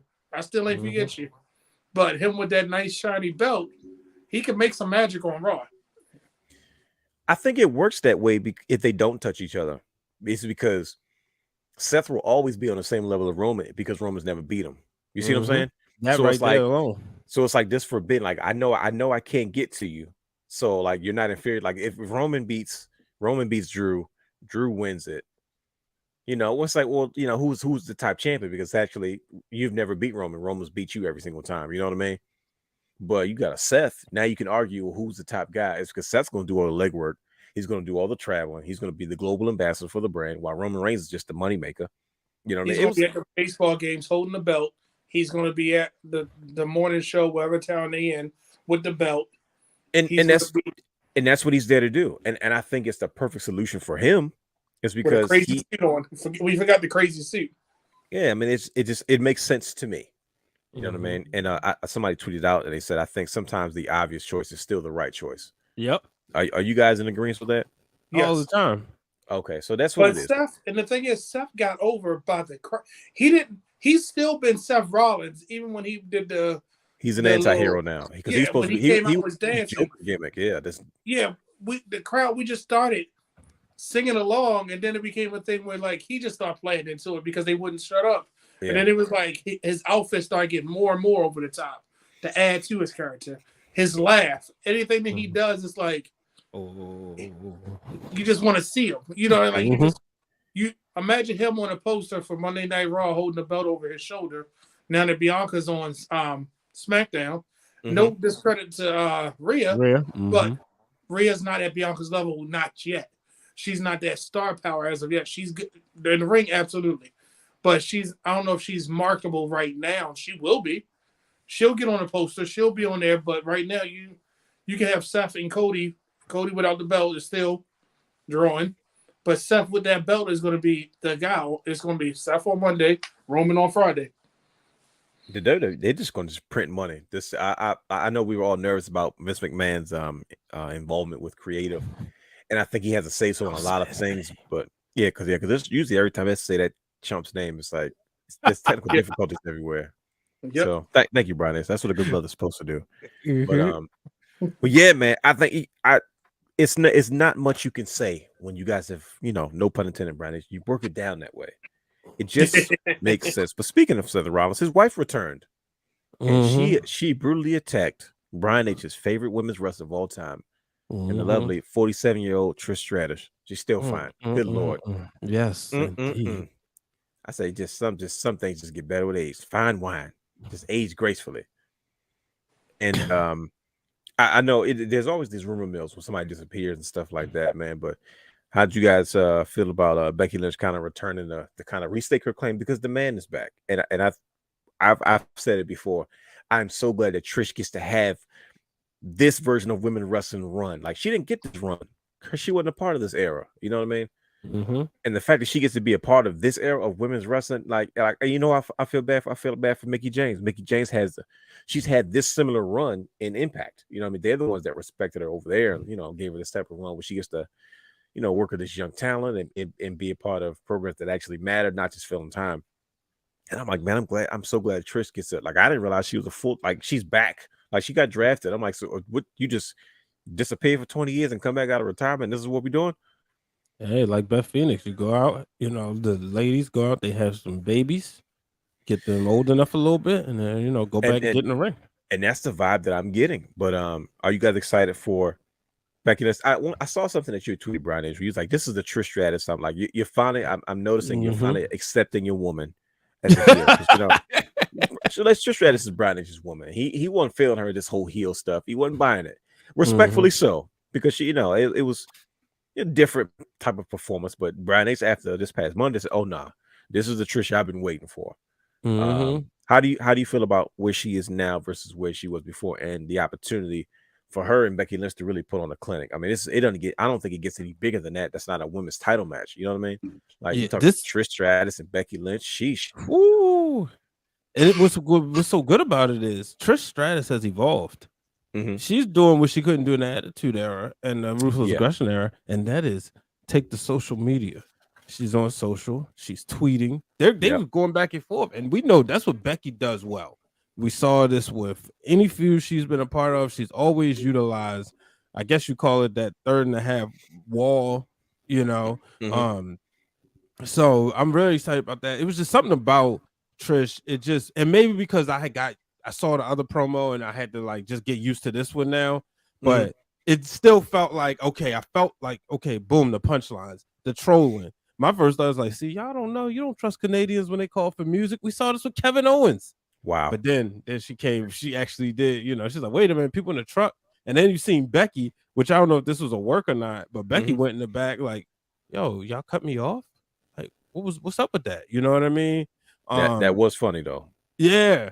My thing is put the title on Trish before the year's out. That's all I want to see. It don't have to happen. My bad. Somebody don't want me to be great right now. Hey, listen. Listen to me. It's the whistle ain't there no more, man. Man, I figured it out. I had to switch laptops. Oh, listen, the mic is nice and clear. You good, man. First of all, everybody knows, brother, you the king of run-ins. But Brian H was just in the middle of him saying at the end of the year he hopes that Trish gets an opportunity to I want to see her with the title. Have a quick run. And she agrees. She posted I forgot who she was talking to. Might have been Corey Graves, but she said she wants the title. I think it'd be good, quick run. I honestly would have rather. This may sound like blasphemy coming from me. I would have rather seen her take it off Bianca, just on the simple fact there's because if Bianca gets it back, boom, she just beat a legend. Okay, but whoever takes it from Rhea, I don't see Rhea needing a 300-day reign herself. So we'll see. It's gonna be fun regardless. I think she takes that SummerSlam, loses that Survivor Series. Brandon already booked it. See, that's what he does. See, you think he's not paying attention. He's over there writing notes. He in his mind already booked it. She takes it at Evolution 2 because we got to get Evolution 2 this year. Hopefully. And then she drops it at Survivor Series. Yeah, you dropped it. It was a nugget we talked about on the Wrestling Wrealm podcast party. We were like, what if they actually do it again? I know Steph Hardy was talking about just letting they have enough talent to do another women's pay-per-view. And it was like, you know what? I didn't think about it, but I was like, you know what? You have a point. And we look at see, and they're showcasing all of them. I wasn't happy to see Dana Brooke, but I said, at least she's doing something. And there you go. You'll laugh. And then it was like, she's doing Dana dropped the ball, yo. Dana dropped the ball in that promo. We know. You know who did that before? Who's that? Peyton Royce. It's on the channel. I talked about it. You ask for an opportunity, and then you get it, and then you say she broke up the Iconics. Yeah, that's right. I'm putting a business on Front Street. First of all, shout out to Sean Spears because that's the only thing he did right.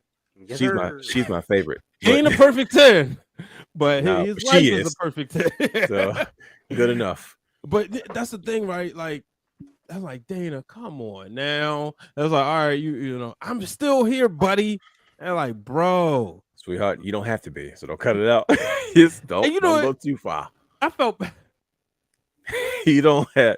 I felt bad for Natalia. Because look, let me tell y'all something. I'm gonna break the fourth wall. I almost messed up. So for WrestleMania, we was putting together a carousel for the ringers main handle. So they said, all right, get all the photos you took and put together like a carousel for all the interviews we did. I forgot we interviewed Dana Brooke. Oh, and I was like, oh snap! I'm glad I ain't posted this yet. Heel, just the heel. And y'all know at one point she was like one of my favorites. Like I met her at me and Corey, WrestleMania 33. Yep. Got the photo with her. That joint was on my desk at the old Jizzab for a minute. Mm-hmm. And I was just like, oh, man, what happened? Like she's still in that same place. And it sucks because I felt bad for her because they took away what was good for her, which was the 24/7 title. And you can see like she was like really passionate about that, you know, but trying to make a second tier women's title. No. Yeah. Remember, she was But she ain't gonna win it. Right. So like all that young talent they got coming up, you think she like first of all, Zoe I was about to say Zoe, boy. Bro, Zoe Starks just showed up, and immediately I said, "Oh yeah, she belongs there." Mm-hmm. Her And I was hard on her when she was in NXT. I was like, man. She was the one that stood out to me the most at the Women's Rumble that I knew. Yeah, I see on commercials, but I was like, I liked it when she did in the ring. Like she looked, I couldn't even tell if she was black or white. I was like, yo, I don't know who this ethnic girl is, but I said she. You forgot who her tag team partner was that she won the belts with, and that was an accident. Yeah, that too. You know what I mean? So it's like there's some history there, but you know, sometimes sometimes some people just don't work with NXT. Yeah, like Bray Wyatt. Bray Wyatt. To an extent, Rusev, you know, wasn't there at all. Yeah, sometimes they did, you know. She just, it seemed like she just got it. Kind of. She like she been there for a while. Kind of. Damian Priest. Kind of. Yeah, I know. He's North American champion, but it's like his gimmick really North American title. He was in the pool with it. He was like a part. First, he debuted as like Punishment Martinez, and then he was like, let's do something a little more lighthearted, a little more party guy, and then he became the Archer of Infamy. Nobody knew what the heck that was, but and then he became the Damian and the Priest. Yeah, heck yeah, he was doing them both. Thanks a lot, Vince. And Triple H took over and not Vince. He's named who should not be named because every time we name his name, we have technical difficulties. Right. But yeah, man. I think it's rough with all the. It's obvious with the influx of new talent that Triple H has blatantly introduced us to. Like I said, and I go back to that Rumble. Anytime I know Triple H, I'm learning Triple H, I should say. Anytime he does that, I'm like, okay, he's trying to get us used to this new crop of young talent. No offense to the old talent. It's like, man, this business can be ugly sometimes. Either you got to piss or get off the pot, but not play your role as a vet. But sometimes you got to take what you can get unless you can do something about it. But I'm a fan. That's not my job to do. But gentlemen, one last question as we wrap this up. We're going to wrap this up real quick. But what is next? We've had Backlash. We've had WrestleMania. We've had Backlash. We have this WWE World Heavyweight Championship tournament. If I had $1 for every time I said that, we'd be like $5 right now. But there's a lot that's going on. There's a lot to come. Apparently, Brock Lesnar has an issue with Cody Rhodes. Apparently, Zoe Starks has an issue with Nikki Cross. And there's a lot of other things going on. The brand split will officially go into effect this week, I believe, correct? And we're moving into the next era. So what is next? What do you guys want to see moving forward? I feel comfortable now with the Triple H dust settling because we were kind of on the edge a little bit about what's going on with creative and Vince and his name who shall not be named because every time we name it we have technical difficulties, and I'm starting to like relax a little bit. You feel me? Like I'm starting to like, okay, I think we're good again. I think because at the Backlash, I'm like, clearly he whose name should not be named because every time we name it, we have technical difficulties. Had nothing to do with it because it was that good of a show. But it's like you got to ask yourself, okay, cool, all right, Trips, you got my attention. You're doing a lot of good things. What is next? What would you guys like to see as we wrap this up, Brother Hugh? What would you like to see? Anything going forward? As we kind of start the next season, the next chapter of professional wrestling in WWE for the most part. Tell the people need to know what Brother Hugh feels and thinks about the situation. I need to see Dolph Ziggler. Wow. No. Did he even get drafted? No, he didn't. Did he get drafted? No, he Free agent. Him and Bray didn't get drafted. Oh gosh. No, but all seriousness, oh man, Yo said I need to see Dolph with a straight face though. Right, straight up. But I would love to see AJ versus Roman.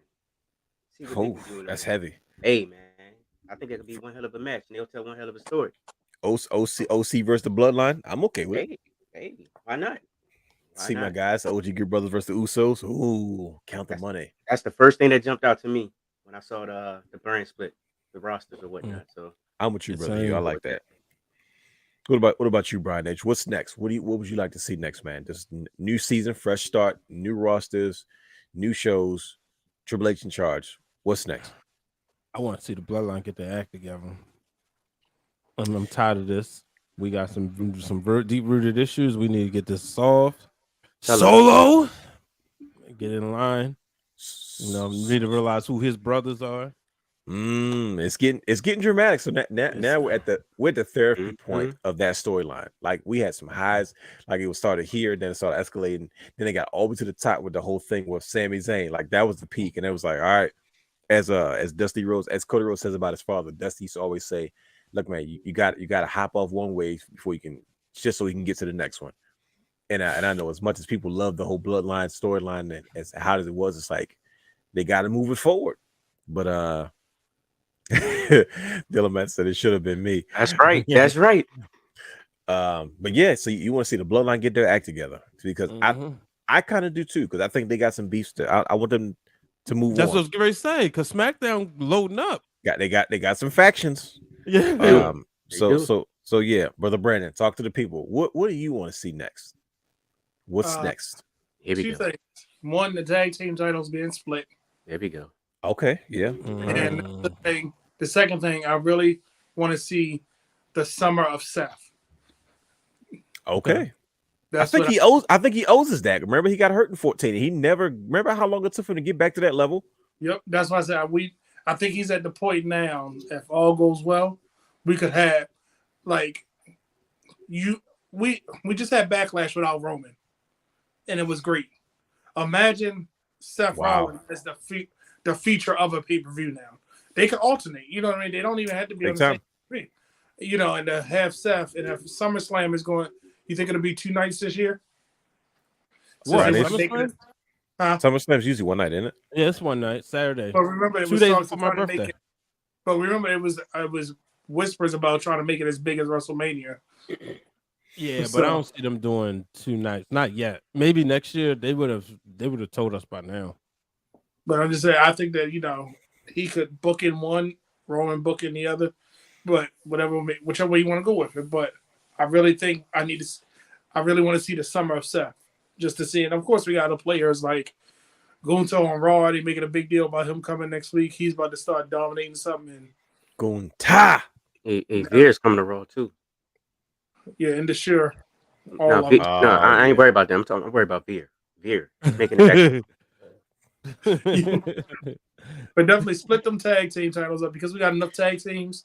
Who wins the SmackDown Tag Team Championships? Who's first? Who's first right now? Come on, Mr. Booker, man. Who wins them first? You got to give it to the Street Profits because of Bianca. Thank you. I was gonna say, what, Brian? Yo, I was like, bro, what's in that gum you chewing, bro? Only reason I'm saying it because she's already out there, and now if Montez has a belt, it's just going to add to bring more eyes to the product. So right now, with the Fox and the Fox and then Endeavor, you got to put people out there that's going to bring some eyes in differently. Imagine them at a sporting event with both titles. Yeah, he don't look like her accessory. Yeah, like no offense, we know he's not. Like we as wrestling fans, you heard that? Yeah, I did. That's rough. He just went raw with it, like rough. Sheesh, bro, it's just the truth. Like we as wrestling fans know, but I think that's the part that hurts the most, Brian H, because it is the truth. Yes, and that's definitely heel Brian. It's like he's a heel man. Yeah. Think about it. If somebody everybody always know about the mayor, the governor, the president. Yep. They don't know about their significant other because it's always off in the background, off to the side. Oh, come pose for this picture. Now it'll be together. Both the media will say WWE champions, Bianca Belair and Montez Ford. Try to gas it but up think the U.S. title is there with them too. You could swerve and give them that, but you keep wanting to get it, man, a singles run, man. Golly, Brandon. But I want to give them a singles run like the New Day, where they don't break up. It's not enough of them, man. You need a third person. Who's the third Street Profit? No, you don't need a third Street Profit. Bianca, wow. She really is, though. No, you don't even just give. Hey, Brandon, didn't we talk about this, Brandon? the renaming of the World Tag Titles. One is the World Tag Team Championship. We World had a whole Universal. conversation about that, man. I will Yep. I will be okay with that though. With WWE Universal Tag Team Championships. Yep. Brian, Awesome. you what do you think? I like it. I definitely like It's that different. a lot. I'm okay We with could different, man. Go full-fledged Universal. I've said the same about the women. I was about to say Title. women's too. Yep. Women's Universal and Women's World, and just I'm that okay way with that too. brands, but I'm still bothered that Rhea Ripley is the SmackDown Women's Champion on Raw and Bianca is the Raw Women's Champion on SmackDown, and we just want to figure it out. that she definitely came out with the blue belt like, hey, I'm here. The lineage. Usually I would be nervous, Brother Brandon, but like I said, I'm learning to trust Triple H. I hope we get some new titles. I didn't know we was getting that one title before, but here we are. Who They is go- that? Go ahead. They're gonna do what we wanted to Raw and Universal and World. They're gonna make one pink and one that Evolution blue. Oh wow. Hey. I mean, And Why Brandon, not go ahead, both. They, of them. Why I pink? don't know. they made the NXT. They made the NXT titles tie-dye, so Anything is possible. You got a point. yeah, can't put nothing past them. But Real quick, did y'all see Heel Braun? bro, I was about to You say mean Tan who Braun? I was about to say who likes heel Braun Breaker. I love it. That's He's what Tan. he's supposed to be. Thank I tell you one Scott thing, Steiner. I like it more than I like basketball. That's one reason why I watch sports, because it's all predetermined. I could have told you where this game was gonna go. Lakers was gonna get blown out, and then they're gonna get blown out. But He said it's all predetermined. it is, man. Sorry, but come on now. How many times we've seen this happen in the Kobe Shaq years? You got to lead, you got to go on the road, you lose by 10, 15, then you go home and blow them out and move to the next round. Right. They clearly watch Russell. It's the same reason with Cody Rhodes got to finish the story. Exactly. And like I said, they already tested it on Bianca Belair. Like I said, she went from being disgraced from getting squashed at SummerSlam to being the longest reigning Raw Women's Champion. Triple H is like, that's the payoff. So I'm like, so Cody gonna have a year-long story. He needs Trust some, the process. Just trust the process. I'm getting there. Aren't we gonna take this picture with me pointing? Don't worry, I got you. He is really revving up that long form storytelling. Yo, But- I can't wait for the Cody picture. The Cody and Bro. Triple H picture, that's gonna be epic. It's gonna be on the documentary. Cody's gonna be crying. I just wish Cody, man, this is where I want Triple H to be an authority figure, right? Uh-huh. Because I want him to address what happened at AEW. He said, "Oh yeah," because you know how he trolls. He said, so you like to throw sledgehammers at thrones, don't you? But oof. How do you do that without Triple H turning heel? No, I think what he needs to do is in the ring, call Cody down, be like, "Hey, Cody, I got a special gift for you," and unveil the cracked throne.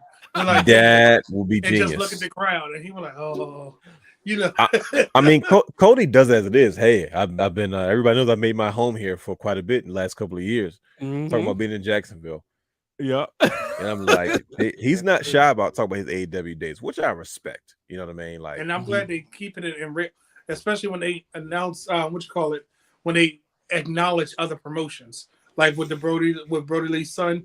I was like, that was cool. There's like, John Harper, known as, I was like, look at that. That's actually cool. They're actually acknowledging other things. So I think Triple H is much more of a human than he whose name should not be named, because every time we name him, we have technical difficulties. He doesn't look at everything like it's a business. Some things I think is bigger than a business, and it's okay. You know what I mean?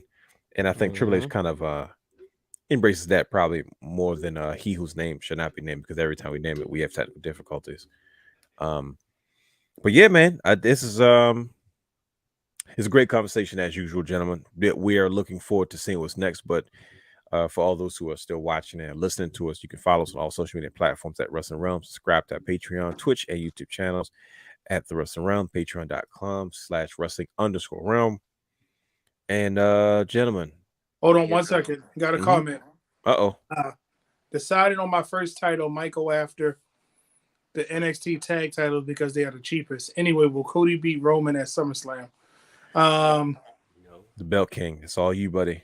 Yes, sir. So I'm going to give a hot take on that NXT belt real quick so we can get off. Market.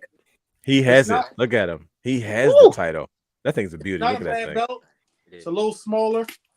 Good. It's of course stiff leather. If you watch Championship Culture from yesterday, I talk about the leather. but it is pretty decent. Removable side plates. But don't get the belt because it's cheaper, because then you'll regret it because the one that you really want. Hold off until the one that you want is on sale because you buy a belt when it's cheaper when you have I ain't got nothing else to do type thing. If it's your first belt, make sure you get the one that tells the story of why you want it. So this belt is pretty decent, but it is pretty small. So the center plate isn't that big. So even over the shoulder, it just looks a little small.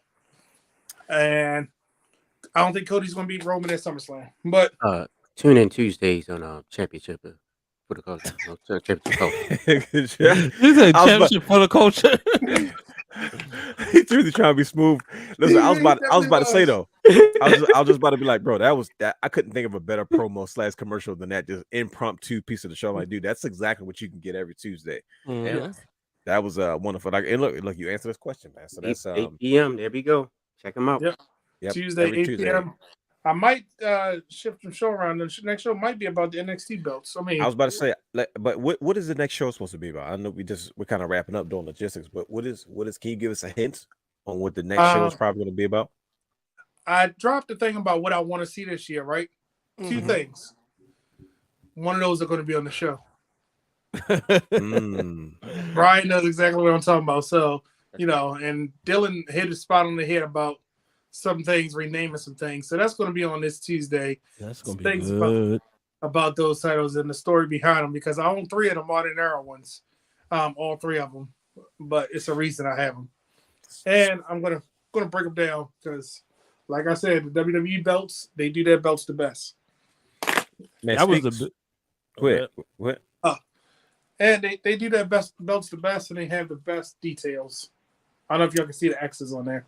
That was a big takeaway I took from this week's show about that. Just it is a validation in hearing you say that, like, because of course you could think like, oh, duh, but no, like the way you broke that down and saying like WWE does it the best. They obviously know their belts, so yeah.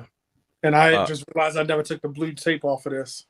Yeah, we saw that you put us. Look at that. He's got so many titles laying around. But I don't know if you can see this on the belt tip. That's what I was trying to show you. They have little details, and as the belts come out, I noticed that they do different things with their leather. And I'm not trying to take up time, but on the one that was retired when they unified them. Damn it, Podcast listeners, this is where you need to tune in on. Yeah, but you can see, look at the around the plates. See what they did with the. I had that belt, but not that one, but that one. Brian, could we clip this part off and use it as a promo for Thank you, sir. I appreciate it. But if y'all watching on Spotify, because I make sure the video version is uploaded. So y'all there you go. So I didn't even know they could do that on Spotify. I didn't know you could do it on Spotify. I'm just used to listening to it. Yeah, that's what we do. This one does have a belt tip though. So they covered this one up, but the straps are a lot better, but these are just smaller belts. So definitely save your money for the one that you really want. Because if you want the belt today, you'll want it tomorrow. So just hold on, and then I'm being truthful. Like that's a smooth line. Hey, go ahead, Brandon. You got it. He said, "Hey, Brandon, you got it." Tune in on Tuesdays, the Championship Culture, where we talk about every belt story. Speaking of championship culture, so you went down a rabbit hole, so now I'm down there too. Question: when are you going to do a show about the modern, the signature series titles, and just kind of your overall lives? Because I noticed that Justin Rich had the Brock Lesnar Undisputed Championship, and I saw it, and I was like, oh wow! And he was like, let's see you break this one down. And I was like, oh man, I'm intrigued, and I was like, man, I guess it got me itchy and kind of curious. Like, man, I wonder if you're going to do a show about that whole signature series, and the one, they do got one for Kane, Brother Hugh. So I saw that boy. Yeah, okay. I figured, But do you plan on doing a show about talking about that? I did. Well, when Justin hit me up, I'm probably going to go live with him so we can break it down. A championship culture, one of the championship lives or a championship reel. Going to work out the logistics. An actual show dedicated to it, I can make that happen. And when I say I can make that happen, I was thinking about it because they keep coming out with them, and it's more to the straps and me. Like I was just talking to Brian about the Snoop Dogg belt, and I pointed out something that he didn't notice. So there are a lot of little nuances to them. They can do a lot of different things, like people don't even know in the Ric Flair series, and here's a quick cut. It has him saying "woo" on the side of one of the belts. Like it's his face engraved saying "woo," and I was like, "Oh, that's neat." So, yeah, it's coming. It's I think we got about 10 episodes already worked out. Ooh. So I can always shift some things around and get that. But I will look out for that. Being Justin probably gonna, in the words of Brian H. Wood, to break that down. But I'm interested in his story. Break it down. Remember that I'm beat? interested in his story. Yes, Remember that, sir. Brian? Shout out to Justin. He just launched his YouTube channel. He did a Backlash review. He did. Congrats to him. I noticed that. I saw it on Twitter. It's real good. I watched Check it. him out so I can subscribe and follow him, so that way I'll get the notification, so I don't miss a chance of him going live or posting anything. Look at that, bro. What was that? I missed it. Who was that? Big Braun. Oh, I think I got. Did I have the feed? Yeah, I got the Christmas one with the feed. He got some peanut butter out. Oh yeah, he did. He got his protein peanut butter out. Yeah, got the protein peanut butter. It's not, it ain't the healthiest thing for me, but man, I like it a lot. He just sounds like a monster. I just realized I do have a Like a Cody's monster, watch. man. I got the You got a Cody what? from New Japan pop. I forgot all. Oh about yeah, it. yep. I told him and Kenny Omega. Mm-hmm. I got You that have in the too much box. stuff, bro. You have too many toys. Nope. Hey, look, man. There's no such thing as that. There's no such thing as too many toys. Okay, let's get that. You can never have Let's enough. get that straight. You can never get that ever, straight. ever have No, there's no Never. such thing as too many toys. This is the Look. suplex as we leave. Look at that. I got a beef with them. Holy You like cow! mine Look is- at that one. Mine is kind of far away. I can't get to it. That is the wrong Undertaker clothing for WrestleMania 9. Oh my! He would know. gosh, bro. That's, I mean, anybody I'm- would know. I would- I'm sitting there like, oh, that thing is lovely, and he worried about the attire because it's from supposed to be from Y'all better WrestleMania. advertise. WrestleMania 9. Because he I had on better- I gray. hear nothing about Now this that. one's cool though, because the hair comes over the face. But I'm like, how did y'all put the wrong? Like, come on now. Don't ever say nothing to me about a belt. Pop Kings. Uh-oh. You better grab something. I don't know what he coming out with. Uh-oh. That's the thing about Brandon. I would say usually when the Belt King disappears and he goes down that rabbit hole, Right. he's got a Dwayne, museum. you see yours though, right? I do. It's right there. It's right behind me. And I thought, I'm like, wait a minute, where's everybody else's at? And the Brother Hugh threw his over the shoulder. I This said, one oh, accurate, shoot. B? When Huh? she had both belts, two belts, Mhm. Becky, two belts. Is that accurate? Wow. Yeah, it looks like it. Mm-mm-mm. I see. This was the feed when I had the special glow in the dark one. I know Dwayne probably was like, "Oh yeah, I remember that." I do remember that. Look at that. The Christmas one. Mm-mm-mm. Well, listen, let's wrap this up for the listeners. Be like, dude, when did this turn into the Wrestling Wrealm Collector's Corner? We'll have That's a show. Hey, That's right, what I said. right. to do- Here we go. we'll have to do a special show. The Wrestling Oh, no. Wrealm Collector's Corner. You got Look, you got He's the gone action again. He's, figures. hold up. He's gone Bro, again. what? I got No, because you know what I went through. I went through the whole. it's show about to be a without- match. It's about to be a without match this. after the show right now. Look at that. Oh, you finally got it. Yeah. Somebody actually put Wutaj 84 says it. Too bad they didn't do a jerk. No, I didn't have a Jericho reference in this show, but that was probably my But last. Wutaj said they didn't have a Jericho signature undisputed title. But he never wore that Wow. title though. Yeah. No, he would probably have an Intercontinental if anything else. Yeah. Yeah, most likely. Yeah, he probably had that because nothing, not even the world. Because when you think about Jericho, you always think about the Intercontinental. Even though I was a fan of Suit Jericho with the world big goal. I was a fan of that one. I was okay with that. But ladies and gentlemen, that was a preview of our new upcoming show called Wrestling Wrealm, the Collector's Corner, where we discuss all of our favorite collectible items, including championship belts, action figures, pops, and much more. It's like, no. But quick promo. We can go Listen, downstairs and have a whole pop conversation. man, what? Ladies and gentlemen, we appreciate you listening. Catch us next time. Peace. We out. Mr. Warner.